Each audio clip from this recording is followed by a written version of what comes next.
오늘의 말씀 레위기 12장 1절에서 8절까지 말씀입니다. 주님께서 모세에게 말씀하셨다. 이스라엘 자손에게 일러라. 여자가 임신을 하여 아들을 낳으면 그 여자가 이리 동안 부정하다. 마치 월경할 때와 같이 부정하다. 여드레째 되는 날에는 아이의 포피를 잘라 할례를 베풀어야 한다. 그런 다음에도 산모는 피로 더럽게 된 몸이 깨끗하게 될 때까지 산모는 33일 동안 집안에 줄곧 머물러 있어야 한다.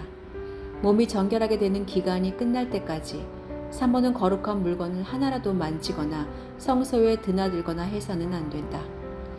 딸을 낳으면 그 여자는 2주일 동안 월경할 때와 같이 부정하다. 피로 더럽게 된 몸이 깨끗하게 될 때까지 산모는 66일 동안을 집안에 줄곧 머물러 있어야 한다. 아들을 낳았거나 딸을 낳았던지 몸이 정결하여지는 기간이 끝나면 산모는 번제로 바칠 1년 된 어린 양 1마리와 속죄제로 바칠 집비둘기 새끼 1마리나 산비둘기 1마리를 회막 어기로 가져가서 제사장에게 바쳐야 한다. 제사장은 그것을 받아 주 앞에 바쳐 그 여자를 속죄하여 주어서 깨끗하게 하여야 한다. 그러면 그 여자는 피로 더럽게 된 몸이 깨끗하게 될 것이다. 이것이 바로 아들을 낳았든지 딸을 낳았든지 산모가 아이를 낳은 다음에 지켜야 할 규례이다. 그 여자가 양 1마리를 바칠 형편이 못되면 산비둘기 2마리나 집비둘기 새끼 2마리를 가져다가 1마리는 번제물로 1마리는 속죄제물로 바쳐도 된다. 그리하여 제사장이 그 산모의 죄를 속하여 주면 그 여자는 정결하게 될 것이다. 성경에 기록된 부정한 것과 우리가 흔히 말하는 부정탄다라는 말은 매우 다른 것 같지만 사실은 같은 의미이기도 합니다. 한국의 전통 문화는 아이가 태어나면 집 대문에 금줄을 걸어놓고 아이에게 부정타지 않도록 3, 7일 동안은 사람들의 출입을 삼가하게 하는 풍습이 있습니다. 여기에서 면역력이 취약한 아기가 외부 사람에 의한 질병에 노출되는 것을 삼가려는 노력이 보여집니다. 그런데 성경은 아이를 낳은 산모를 부정하다라고 규정하고 성소의 출입을 금하며 구별된 삶을 살게 합니다. 말은 부정하다라고 했지만 산모와 아기를 지키려는 목적은 동일합니다.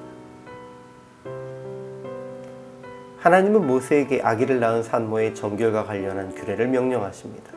임신하여 아이를 낳은 여인은 남자아이를 낳으면 7일 동안, 여자아이를 낳으면 2일 동안 부정하다고 규정됩니다.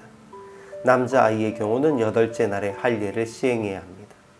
그리고 산혈이 깨끗하게 정결해지는 기간은 남아를 낳으면 33일, 여아를 낳으면 66일로 정해집니다.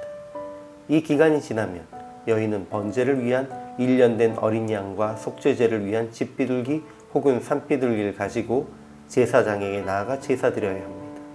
그러나 여인의 형편이 어려우면 어린 양 대신 비둘기 2마리로 대신할 수도 있습니다.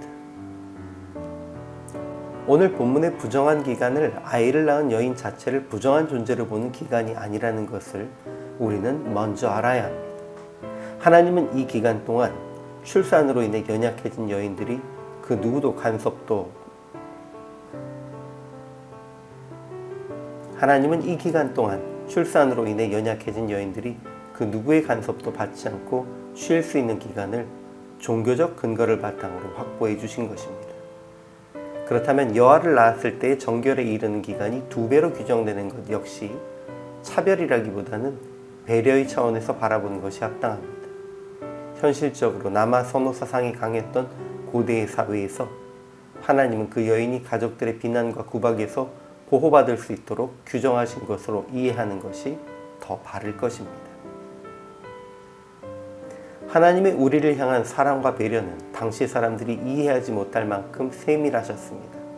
그러나 범죄한 사람들, 아직 하나님의 마음을 알지 못한 이들에게 여인의 인권 혹은 권리를 말씀하시는 것은 오히려 받아들여지기 어려웠을 수 있습니다.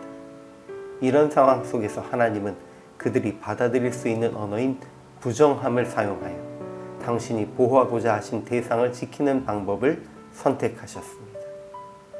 하나님은 남녀를 차별하며 여자를 부정한 존재로 하대하시는 분이 아니십니다. 우리도 이런 하나님의 은혜를 기억하며 이제는 교회 안에 어떤 차별도 있지 않도록 노력해야 합니다.